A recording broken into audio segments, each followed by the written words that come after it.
Eesti ulmes, sest mis meie fandomile oleks.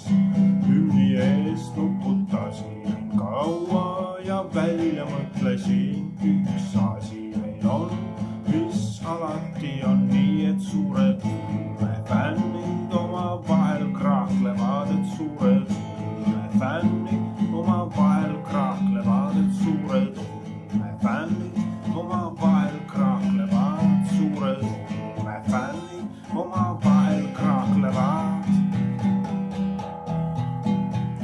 Mis meil on kõnelda teile Eesti ulmest, sellest, mis meie fandomile oleks.